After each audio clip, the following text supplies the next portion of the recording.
बच्चों, नमस्कार। देखना बच्चों, ये जो पिछली क्लास में आपकी जो पोयम थी फायर एंड आइस, ये स्टार्ट भी हो गई थी और स्टार्ट किया, बल्कि इसका जो पहला वाला पार्ट है, पहला जो इसका बंद है, वो मैंने आपको समझा दिया था। अब मैं एक बार पहला और उसके बाद में दूसरी पे आ रहा हूं, सुनना आप। फायर एंड आइस बताया था, आग और बर्फ।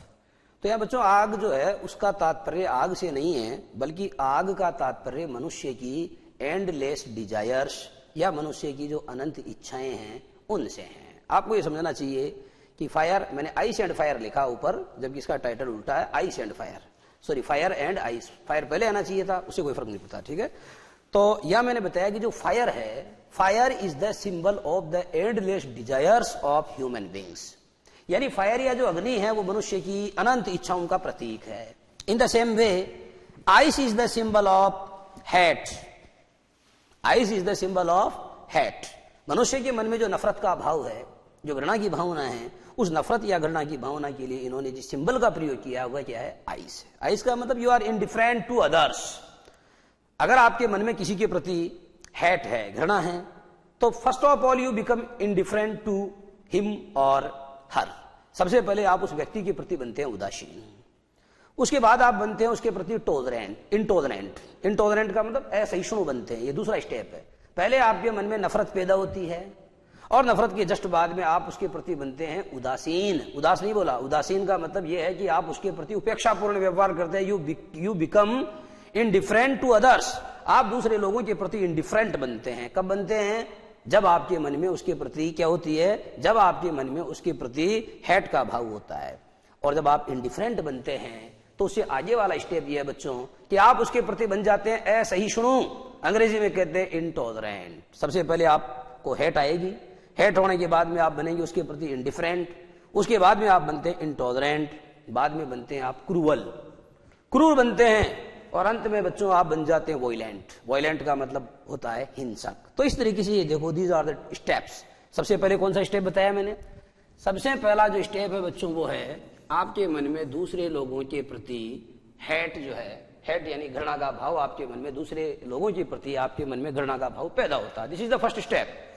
और इसके बाद में जैसे ही आपके मन में हेट होती है तो आप उसके प्रति बन जाते हैं पूरी तरह से इनडिफरेंट। देखो बच्चों, इनडिफरेंट का मतलब ये नहीं है कि डिफरेंट माने अलग और इनडिफरेंट का मतलब एक जैसा, वो नहीं है इसका मीनिंग। इसका मीनिंग है इनडिफरेंट का मतलब यह है कि आप दूसरे लोगों के प्रति उपेक्षापूर्ण व्यवहार करते हैं। हिंदी में इसको कहते हैं उदासीन। देखो बच्चों, उदास का मतलब तो सैड होता है, जैसे आज वह बहुत उदास है, लेकिन वह मेरे प्रति बहुत उदासीन है, इसका मतलब वो मुझे अनदेखा करता है, मुझे नजरअंदाज करता है, मुझे महत्व नहीं देता है। तो उदासीन का मतलब दूसरों के प्रति उपेक्षापूर्ण व्यवहार करने से है। तो देखो बच्चों, ये वर्ड है इनडिफरेंट।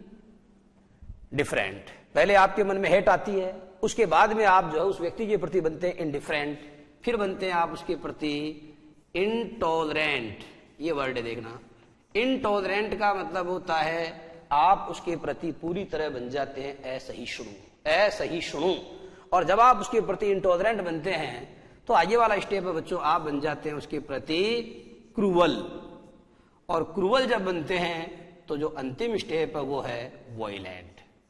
और अंत में मतलब ये बात जो है, देखो ये कहानी, नफरत की कहानी नफरत से शुरू होती है, नफरत की कहानी नफरत से शुरू होती है। और इसका आगे वाला स्टेप, जब नफरत थोड़ी प्रगाढ़ बनती है तो आप सामने वाले व्यक्ति के प्रति उदासीन होते हैं, और जब आप उसके प्रति उदासीन होते हैं तो कुछ ही दिनों में आप उसके प्रति बन जाते हैं असहिष्णु, और उसके बाद बन जाते हैं क्रूर, और अंत में बन जाते हैं वॉयलेंट। का मतलब होता है बच्चों हिंसक बन जाते हैं, अर्थात आप उसके ऊपर वार करने तक भी जो है उस स्टेप तक भी आप पहुंच जाते हैं कि आप उस पर वार भी कर सकते हैं। ओके, तो समसे कुछ लोग कहते हैं the world will and in fire. कुछ लोग कहते हैं कि ये संसार जो है एक दिन समाप्त होगा, और किसके द्वारा समाप्त होगा? इन फायर का मतलब by fire. Some people say that the world will end by fire. कुछ लोगों का ऐसा मानना है कि ये संसार आग के द्वारा समाप्त होगा। यहाँ बच्चों, आग का मतलब वह आग नहीं है जो चूल्हे में जलती है, यहाँ आग का मतलब वह आग नहीं है जो भट्टी में जलती है, यहाँ आग का मतलब वह आग है जो आपके मन में जलती है। कौन सी? ईर्ष्या की आग, नफरत की आग, घृणा की आग, या जो यहाँ जो नफरत की जो आग है, नफरत की आग नहीं बल्कि यहाँ इच्छाओं की आग बताया गया, आग का प्रतीक बताया बच्चों इच्छाओं को। तो यहाँ पर वो आग नहीं है जो सांसारिक आग है, यहाँ आग किसका प्रतीक माना गया है? यहाँ आग आपके मन की अनंत इच्छाओं का प्रतीक माना गया है। जैसे एक बार आग जल गई, बुझने का नाम नहीं लेती। इन द सेम वे, ठीक उसी प्रकार से मनुष्य के मन की जो तमन्नाएं हैं, the endless desires in the heart of human beings, मनुष्यों के हृदय में जो अनंत इच्छाएं हैं, वो अनंत इच्छाएं भी आग के समान अनंत है, अर्थात और उतनी विनाशक भी है। क्योंकि जैसे आग क्या करती है? जलाती है। उसी प्रकार से मनुष्य की अनंत इच्छाएं क्या करती है? दूसरों का नुकसान करती है। ऐसा भाव इसमें है। तो कुछ लोग कहते हैं कि संसार का अंत आग से होगा। कौन सी आग से? मनुष्य की इच्छाओं की आग से। Some people say that the world will come to an end, कुछ लोग कहते हैं कि संसार का अंत होगा by the fire of desire. By the fire of desire का मतलब तमन्नाओं की जो आग है, इच्छाओं की आग है, उस इच्छाओं की आग से संसार का अवसान होगा। कुछ लोग दूसरे क्या कहते हैं? सम से इन आइस, कुछ लोग कहते हैं नो, इस प्रकार से नहीं होगा। कुछ लोगों का मानना है कि संसार का अंत किसके द्वारा होगा? बर्फ के द्वारा होगा। यहां बच्चों बर्फ को किसका प्रतीक माना गया है? बर्फ को नफरत का प्रतीक माना गया है। यहां बर्फ को नफरत का प्रतीक माना गया। ये स्टेप मैंने उसके लिए बताए थे, ठीक है। तो other say that, while other say that, जबकि अन्य लोग ये कहते हैं the world will come to an end, कि संसार का अंत होगा by hate, by ice, ice या by the ice of hate, by the ice of hate, यानी जो घृणा है, उस घृणा की बर्फ के द्वारा संसार का अवसान होगा। तो कुछ का मानना यह है, कुछ का मानना यह है। वास्तविकता क्या है? फ्रॉम व्हाट, ये देखो अंडरलाइन करने लायक बात है बच्चों। फ्रॉम व्हाट का मतलब होता है, देखो आप,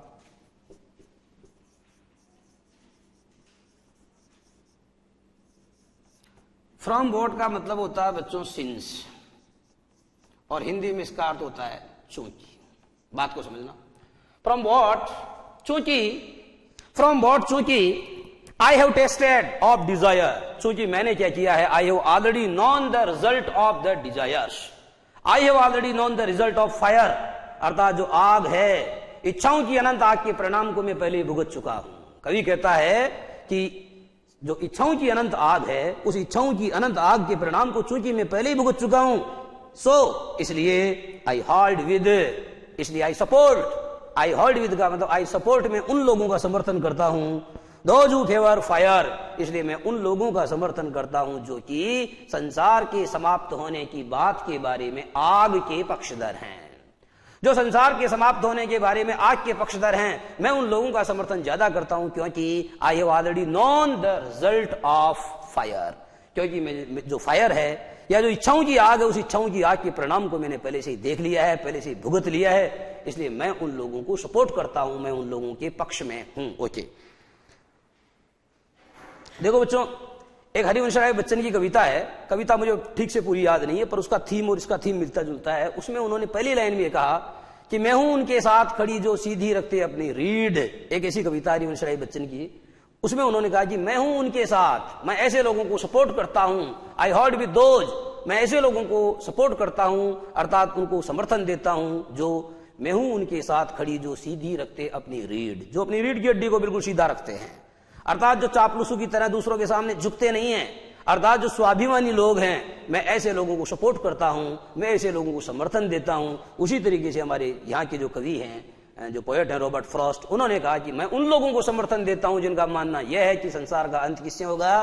संसार का अंत अनंत इच्छाओं की आग से होगा। ऐसे लोगों को मैं सपोर्ट करता हूं। आगे देखना, बट काम उल्टा हो रहा है। मैंने कहा था बट क्या है? एक एडवर्सेटिव कंजंक्शन है, और एक एडवर्सेटिव कंजंक्शन वह होता है बच्चों जो दो विरोधी वाक्यों को जोड़ता है, ठीक है। उसके बारे में विस्तार से बात करूंगा, अभी अपन थोड़ा आगे बढ़ते हैं। But if it had to perish twice, परंतु अगर इसे दो बार नष्ट होना होता, परंतु अगर इसे दो बार नष्ट होना होता, किसे? इट का मतलब द वर्ल्ड। ये जो बच्चों जो इट वर्ड आया है यहां, आपसे ये पूछा जा सकता है कि the word it here, the word it here refers to, और खालिस्तान दे दिया आपको कि यहां पर जो इट शब्द वो किसको रेफर करता है, तब आपको कहना चाहिए the word it here refers to the world, या इट शब्द जो है वो संसार के लिए आया है। बट अगर if it had to perish, perish यानी होता है बच्चों डिस्ट्रक्ट, नष्ट होना, एंड एंड मानी समाप्त होना। बट मगर if it had to end twice, परंतु अगर इसे अगर दो बार नष्ट होना पड़े, किसको? हेड टू का मतलब मैंने बताया था, has to, have to, I have to go, मुझे जाना पड़ता है। आई हैड टू गो, मुझे जाना पड़ा। If it had to perish twice, अगर इसे 2 बार नष्ट होना पड़ता, या अगर इसे 2 बार नष्ट होना पड़ी। क्या कहा मैंने?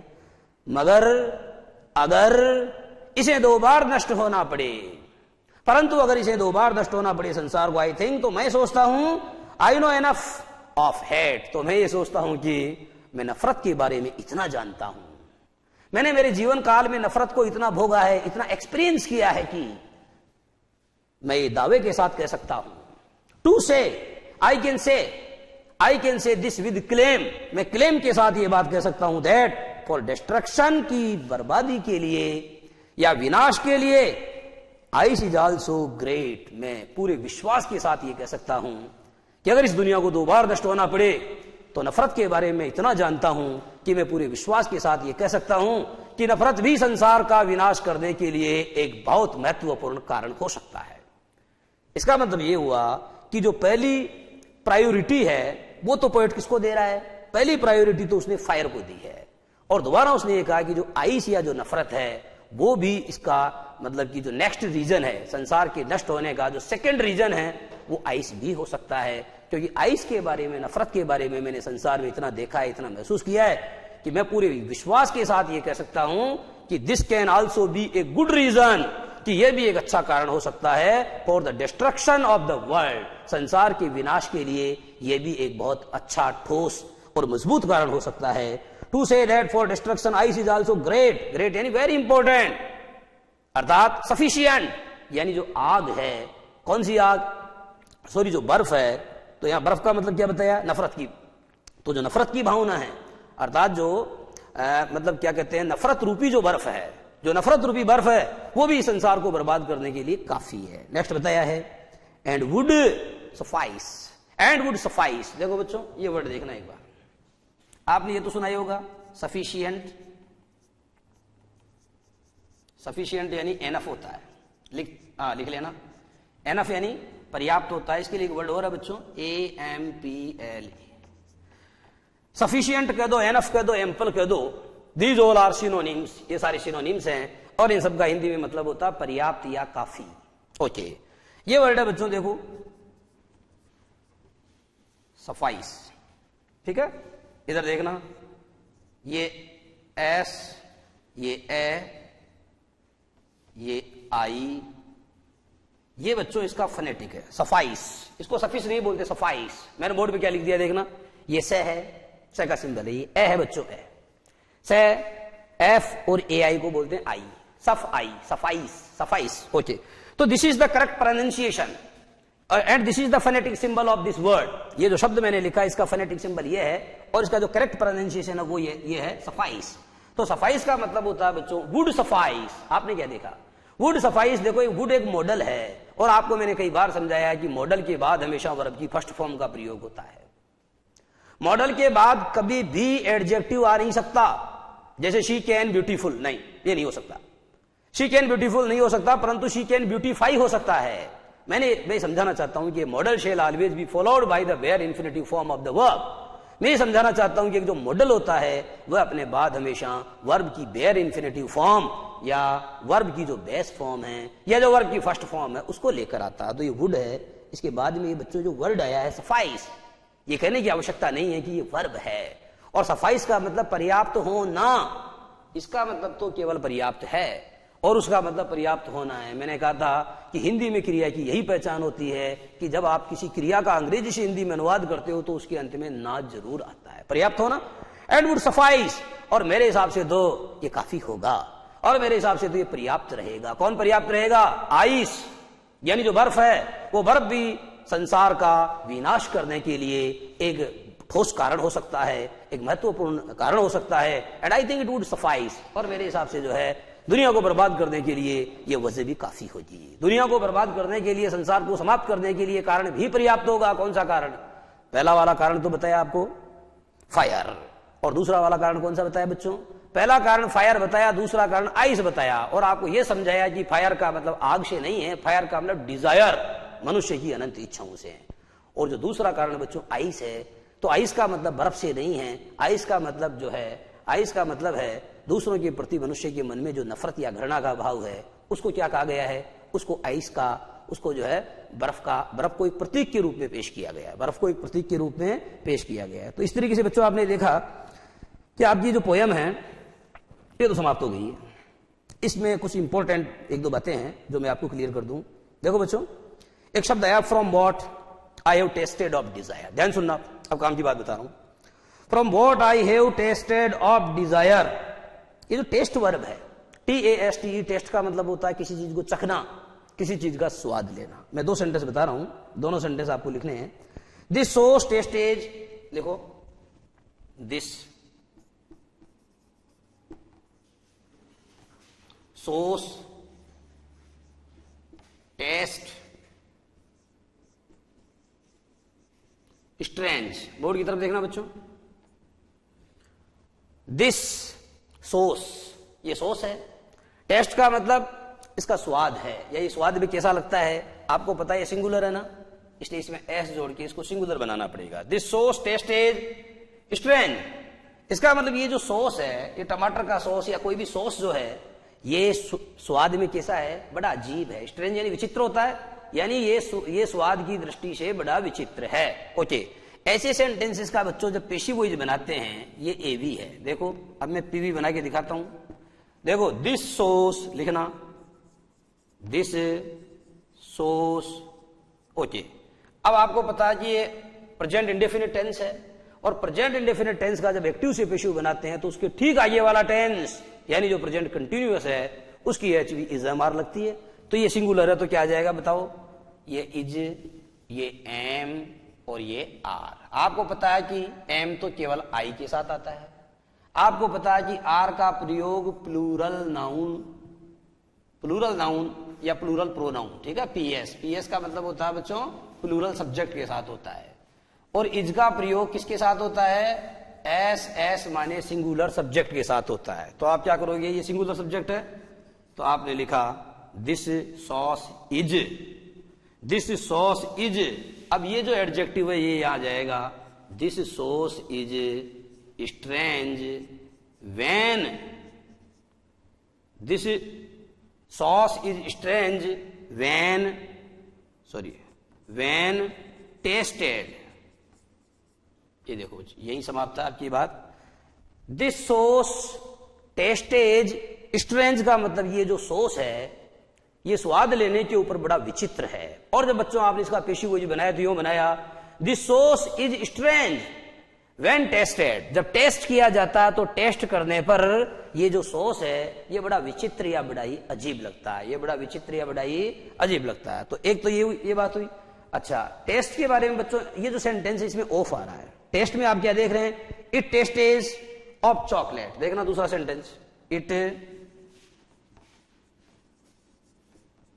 टेस्टेज of chocolate. Okay, it tastes of chocolate. इसका मतलब ये हुआ कि इसमें चॉकलेट का स्वाद है, इसमें चॉकलेट का स्वाद है। मैं समझाना चाहता हूं कि जो टेस्ट वर्ब है इसके बाद में बच्चों ऑफ का प्रयोग होता है और बिल्कुल सही होता है। जो टेस्ट वर्ब है उसके बाद में ऑफ प्रीपोजिशन का प्रयोग देखने को मिलता है, कई सेंटेंसेस में ऑफ आता है और ये प्रयोग बिल्कुल सही है। इसमें ऐसा ही दिया हुआ, देखो सेंटेंस क्या लिखा है, from what I have tested of desire, चूंकि मैंने इच्छाओं का स्वाद चखा है। चूंकि मैंने इच्छाओं का स्वाद चखा है, चूंकि मैंने इच्छाओं का स्वाद चखा है। तो इसमें देखो बच्चों ये सेंटेंस स्टार्ट हो रहा है फ्रॉम व्हाट से। किसे, फ्रॉम व्हाट से ये सेंटेंस स्टार्ट हो रहा है। और यह एक चीज आप ये भी समझें कि फ्रॉम व्हाट क्या बताता है, रीजन बताता है। फ्रॉम व्हाट एक ऐसा शब्द है जो रीजन बताता है, और हिंदी में इसका मीनिंग क्या बताया मैंने, चूंकि। सेंटेंस लिखना बच्चों, सेंटेंस लिखना, गॉड नहीं, थोड़ा चेंज करना पड़ेगा। यो लिखो, since God could not B everywhere. Since God could not be everywhere, so since God could not be everywhere, so he created mothers. देखो बच्चों, ये सेंटेंस कैसा है? Since God could not be everywhere, so he created mothers. चूंकि भगवान हर जगह मौजूद नहीं हो सकता था, एवरीवेयर के आगे बच्चों सो भी लिखा है मैंने। एवरीवेयर शब्द जो है उसके आगे आपको सो जो है वो दिखेगा अभी। Since God could not be everywhere, so he created mothers. चूंकि भगवान हर जगह मौजूद नहीं हो सकते थे, इसलिए उन्होंने माताओं का निर्माण किया, इसलिए उन्होंने माताएं बनाई। यहां देखने वाली बात बच्चों ये है कि इसका मतलब है चूंकि। क्या है? चूंकि। चूंकि भगवान हर जगह मौजूद नहीं हो सकते थे, ऐसा सेंटेंस बच्चों जो सिन से स्टार्ट होता है, उस सेंटेंस के बीच में सो का प्रयोग करना गलत माना जाता है, वहां केवल कोमा आता है। ओके।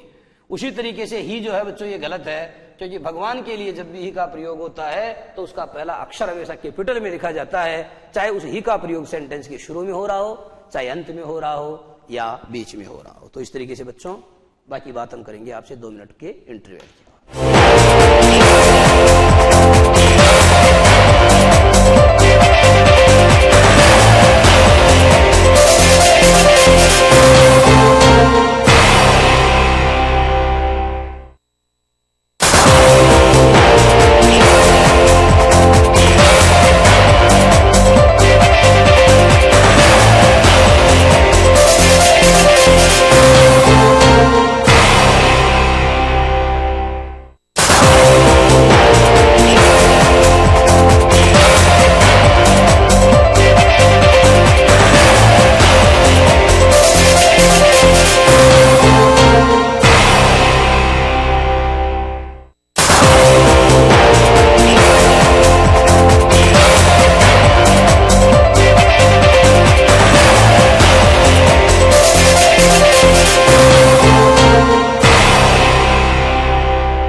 सेंटेंस था, since God could not be everywhere so he created mother's.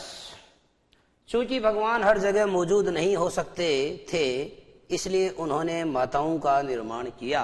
Hindi में यह वाक्य आपको सही लग रहा होगा और हिंदी में बिल्कुल सही भी है, परंतु बच्चों अंग्रेजी में ऐसा नहीं होता। हिंदी में हम कहते हैं कि चूंकि मैं अभी व्यस्त हूं इसलिए तुम्हारी सहायता नहीं कर सकता। हिंदी में ऐसा होता है कि चूंकि के बाद में इसलिए का प्रयोग खूब होता है, क्योंकि मैं अभी व्यस्त हूं इसलिए मैं तुम्हारी सहायता नहीं कर सकता। ये हिंदी में सही है, परंतु अंग्रेजी में क्या होता है बच्चों कि जो सेंटेंस सिन से स्टार्ट होता है उस सेंटेंस के बीच में हमेशा कोमा का प्रयोग होता है और सो का प्रयोग नहीं होता। तो आपने क्या देखा, since God could not be everywhere, so हटा दिया गया। और ये जो ही है बच्चों, इसका पहला अक्षर मैंने कैपिटल में लिखा है, हालांकि फुल स्टॉप नहीं आ रहा तो भी। ऐसा मैंने क्यों किया? Because the word he here, because the word he here stands for God, क्योंकि ही शब्द यहां पर जो है भगवान का उल्लेख करता है, भगवान को मेंशन करता है। इसका प्रयोग भगवान के लिए हुआ। इट स्टैंड्स फॉर और इट रेफर्स टू गॉड। देखो बच्चों, स्टैंड फॉर होता है, रेफर्स फॉर नहीं होता। It refers to God, refers to God होता है और स्टैंड टू नहीं होता, स्टैंड टू गॉड नहीं होता। Stands, it stands for God. Stand for बराबर होता है रेफर टू, और अगर सब्जेक्ट सिंगुलर है तो स्टैंड का स्टैंड्स करना चाहिए और रेफर का रेफर्स करना चाहिए। ओके, ये बात आपके समझ में आ जानी चाहिए। दूसरा सेंटेंस देखो, एज मानी होता है बच्चों जैसा कि, एज आई टोल्ड यू, जैसा कि मैंने आपको बताया था। उसी तरीके से as God could not be everywhere, जैसा कि भगवान हर जगह मौजूद नहीं हो सकते थे। देयरफॉर ही क्रिएटेड मदर्स, इसलिए उन्होंने माताओं का निर्माण किया। यह क्या होगा बच्चों, यहां पर ये जो देयरफॉर आ रहा है इसको नहीं आना चाहिए। क्या आना चाहिए, या इसलिए के लिए केवल कोमा का प्रयोग होगा, इसलिए शब्द की अभिव्यक्ति के लिए केवल कोमा का प्रयोग होगा। जैसे if I go to Agra I will see the Taj, मैंने क्या कहा, अगर मैं आगरा जाऊंगा तो ताजमहल देखूंगा। ये जो तो शब्द है, तो, इस तो के लिए केवल कोमा आता बच्चों, THEN, देन नहीं आता। कई लोग कहते हैं if I go to Agra है then I will see the Taj, वो लोग बिल्कुल गलत कहते हैं। शुद्ध सेंटेंस यही है, if I go to Agra comma I will see the Taj. मैं समझाना चाहता हूं कि तो की अभिव्यक्ति के लिए THEN, देन का प्रयोग नहीं करना चाहिए। ऐसे वाक्यों में तो का काम तो केवल कोमा करता है। इधर इसलिए अतः, है ना, इनके लिए आपको अतएव, इन शब्दों के लिए आपको सो देयरफॉर नहीं लगाना चाहिए। आगे देखना, because God could not be everywhere, चूंकि भगवान हर जगह मौजूद नहीं हो सकते थे। 10, यह THUS 10, ये भी गलत है, यहां भी केवल कोमा आएगा। ही क्रिएटेड मदर्स, उन्होंने माताओं का निर्माण किया। नियम यह है बच्चों कि अगर कोई भी सेंटेंस BAS, बी का मतलब बिकॉज, ए का मतलब AS एज, और एस का मतलब हो गया बच्चों सिंस। अगर कोई भी सेंटेंस बिकॉज, AS एज या SINC सिंस से शुरू होता है तो ऐसे वाक्यों के बीच में हमेशा कोमा आता है। और क्या नहीं आता बच्चों, सो नहीं आता, देयरफॉर नहीं आता, और क्या नहीं आता, दस नहीं आता। ये सारे शब्द जो मैंने बताए, अगर इनका प्रयोग हुआ है तो गलत हुआ है। इनको काट के इनके स्थान पर आपको केवल कोमा का प्रयोग करना चाहिए। देखो बच्चों, फ्रॉम व्हाट, फ्रॉम व्हाट का मतलब होता है सिंस, चूंकि। From what I have tested of desire, चूंकि मैंने इच्छाओं का स्वाद चखा है। सो नहीं आ रहा ना, कहां आ रहा सो नहीं आ रहा, वो इसीलिए नहीं आ रहा। अगर यहां सो आ रहा होता तो वो गलत होता। देखो, since I have tested of desire therefore so I heard with those who favour fire, इसलिए मैं उन लोगों को सपोर्ट करता हूं, इसलिए मैं उन लोगों को सपोर्ट करता हूं जो क्या करते हैं, मैं उन लोगों को सपोर्ट करता हूं जो संसार के विनाश के बारे में अग्नि के पक्षधर हैं। यहां बच्चों आपने ये देखा कि सो का प्रयोग नहीं हो रहा, सो देयरफॉर का प्रयोग नहीं हो रहा और नहीं हो सकता। एक बात समझ में आ गई है? ओके, इसके आगे देखना बच्चों, बट, ये जो बट आ रहा है, but if it head to perish twice, परंतु अगर इस संसार को 2 बार नष्ट होना होता तो आई थिंक, मैं सोचता हूं, I know enough of it, मैं सोचता हूं कि आग के बारे में मुझे इतना पता है, सॉरी नफरत के बारे में मुझे इतना पता है। नफरत का मतलब बर्फ, ठीक है, नफरत का मतलब क्या है, तो जो नफरत है उसके बारे में मुझे इतना पता है। टू से, कि मैं दावे के साथ ये कह सकता हूं, that for destruction ice is also great, कि डिस्ट्रक्शन के लिए या विनाश के लिए जो आइस है वो भी कोई कम महत्वपूर्ण नहीं है, वो वजह भी अपने आप में बहुत ठोस वजह है। एंड वुड सफाइस, और मुझे लगता है कि दुनिया को बर्बाद करने के लिए वजह भी अपने आप में काफी साबित हो सकती है, ये वजह भी अपने आप में काफी साबित हो सकती है। या देखो बच्चों, जो बट आ रहा है इसके बारे में एक चीज बताता हूं आपको। BUT बट जो है बच्चों, ये कंजंक्शन है। कंजंक्शन का मतलब बताया आपको मैंने कि कंजंक्शन जो है एक ऐसा शब्द होता है जो क्या करता है, conjunction is a word that connects either two words और टू फ्रेजेज और टू क्लॉजेज और टू सेंटेंसेस। समझ में आ गया होगा? कंजंक्शन बच्चों ऐसा शब्द होता है जो या तो 2 शब्दों को जोड़ता है या फिर 2 पदबंधों को जोड़ता है, फ्रेज को पदबंध कहते हैं, या फिर 2 उपवाक्यों को जोड़ता है, क्लोज को उपवाक्य कहते हैं, या फिर 2 सेंटेंसेस को जोड़ता है, यानी जो सेंटेंस है उनको हिंदी में वाक्य कहते हैं। इतने चीजों को जोड़ने वाला जो है उसे आप कहते हैं कंजंक्शन। कंजंक्शन का दूसरा नाम क्या है? कनेक्टिव है, कनेक्टिव भी कहते हैं इनको, ठीक है। ओके, तो देखो बच्चों एक सेंटेंस बताता हूं आपको।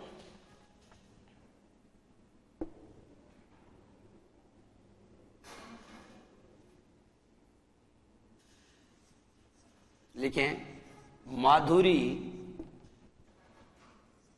Did not performed, Madhuri did not performed well, Madhuri did not performed well but she won, Madhuri did not perform well, but she won all the prizes. माधुरी ने कोई अच्छा प्रदर्शन नहीं किया परंतु उसने सारे इनाम जीत लिए। Madhuri did not performed well but she won all the prizes. Madhuri ने कोई अच्छा प्रदर्शन नहीं किया, बावजूद इसके क्या क्या क्या हुआ, she won all the prizes, उसने सारे प्राइज जीत लिए। देखो बच्चों, ये जो सेंटेंस है इसमें पहली बात तो आपको ये देखनी चाहिए कि डिड का प्रयोग हुआ है, ठीक है बच्चों। आपको बताया था 3 शब्द ऐसे हैं अंग्रेजी में जिनको हम डमी कहते हैं। कौन कौन से शब्द हैं वो? एक तो डू, एक है डज और एक है बच्चों डिड। इन तीनों की ये बड़ी खास बात है कि इनके बाद हमेशा मैन वर्ब की फर्स्ट फॉर्म आती है और कुछ नहीं आता है। जैसे मॉडल के बाद हमेशा वर्ब की फर्स्ट फॉर्म आती है ना, उसी प्रकार से डू डज और डिड के बाद में हमेशा वर्ब की फर्स्ट फॉर्म आती है। अगर फर्स्ट फॉर्म आती है तो सेकंड फॉर्म क्यों आई? ये सेकंड फॉर्म जो आई है बिल्कुल गलत आई। इस वाक्य को शुद्ध करने के लिए बच्चों आपको सबसे पहले ईडी को हटाना पड़ेगा और आपका सेंटेंस शुद्ध हो गया। Madhuri did not perform well but she won all the prizes. Madhuri ने अच्छा प्रदर्शन नहीं किया परंतु उसने सारे इनाम जीत लिए। ओके बच्चों, एक बात ध्यान से सुनना, ये जो बट है बच्चों, इस बट के स्थान पर मैंने एक दूसरा शब्द यूज किया। देखो, हाउ एवर। अब सेंटेंस बोल के देखना, Madhuri did not perform well however, तो भी she won all the prizes, तो भी उसने सारे प्राइज जीत लिए। देखो बच्चों, पहले मैंने बट का प्रयोग किया, उसके बाद में मैंने हाउ एवर का प्रयोग किया, अब मैं एक दूसरा शब्द लगा रहा हूं YET। क्या हो गया? Madhuri did not perform well yet she won all the prizes. Madhuri ने अच्छा प्रदर्शन नहीं किया, तदपि तथापि उसने सारे पुरस्कार जीत लिए, तथापि उसने सारे पुरस्कार जीत लिए। ओके, इसके बाद में बच्चों एक शब्द बता रहा हूं मैं, स्टिल, STILL। स्टिल यानी क्या होता है? तो भी। स्टिल का मतलब तो भी होता है। Madhuri did not perform well still she won all the prizes, तो भी उसने सारे प्राइज जीत लिए। क्या मतलब हुआ? इसका मतलब ये हुआ बच्चों कि ये वर्ड है, देखो BHYS, ये जो सारे वर्ड है, बी का मतलब क्या बताया? BUT बट, और H का मतलब बताया हाउ एवर, और Y का मतलब बताया बच्चों यट, और ये जो एस है इसका मतलब है स्टिल।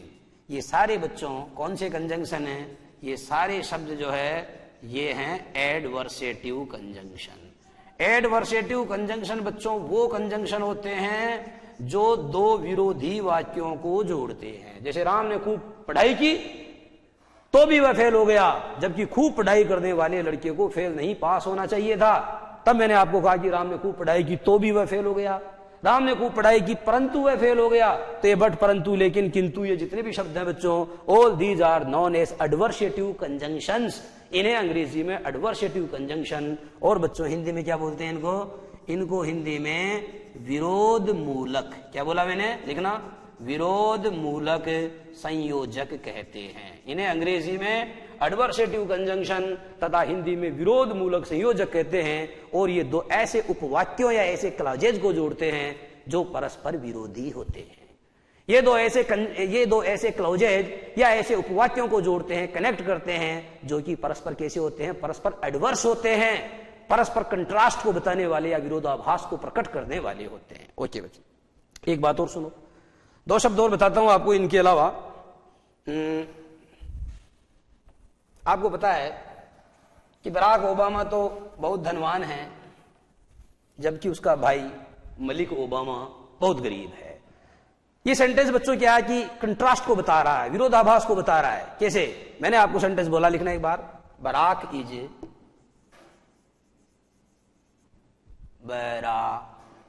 ये हो गया बच्चों, बराक इज मच एफ्लुएंट, ये वर्ड है बच्चों AFFLUENT, इसका मतलब बहुत धनवान होता है। बराक इज मच एफ्लुएंट, यानी बराक बहुत धनवान है।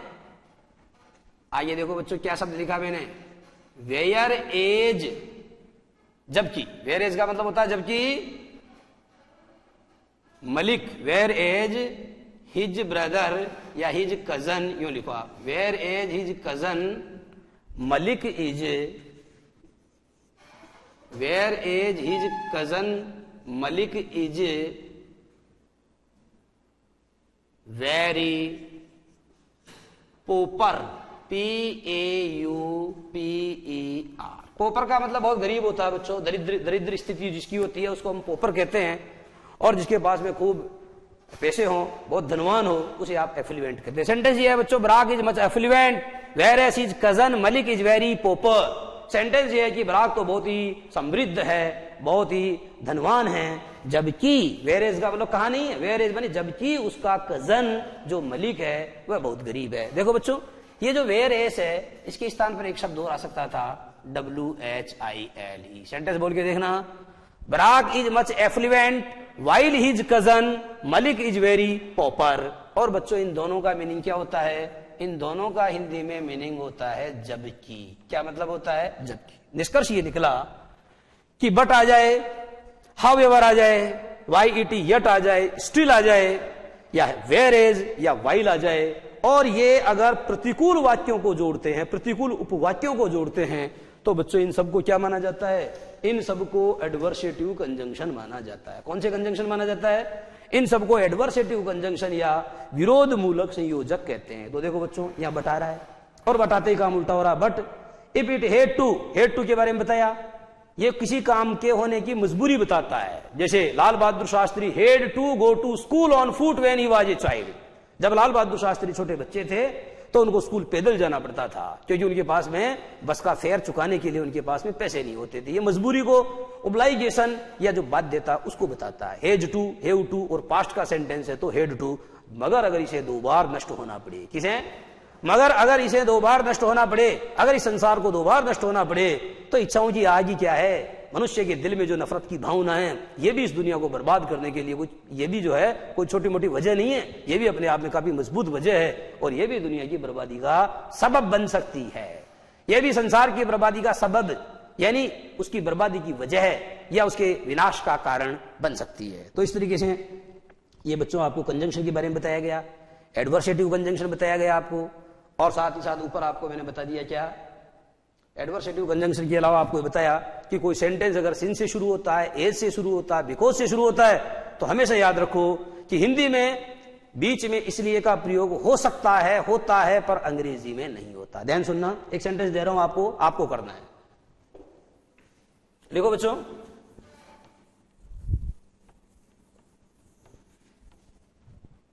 Since I am very busy, लिखना, since I am very busy, since I am very busy, सो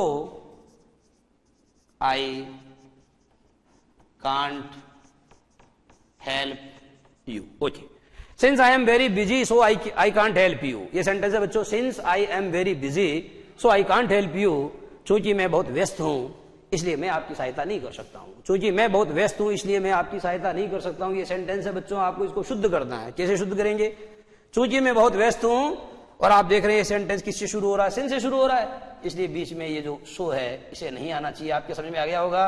और यहां पर आपको कोमा का प्रयोग जरूर जरूर जरूर करना चाहिए। Since I am busy coma I can't help you, चूंकि मैं व्यस्त हूं मैं आपकी सहायता नहीं कर सकता हूं, ऐसे वाक्यों के बीच में इसलिए बोलना गलत है। हिंदी में बोला जा सकता है बट नॉट इन इंग्लिश, परंतु अंग्रेजी में ऐसा नहीं होता। ठीक है बच्चों, तो इस तरीके से आपकी फायर एंड आइस वाली जो पोयम है बच्चों ये समाप्त हो गई है।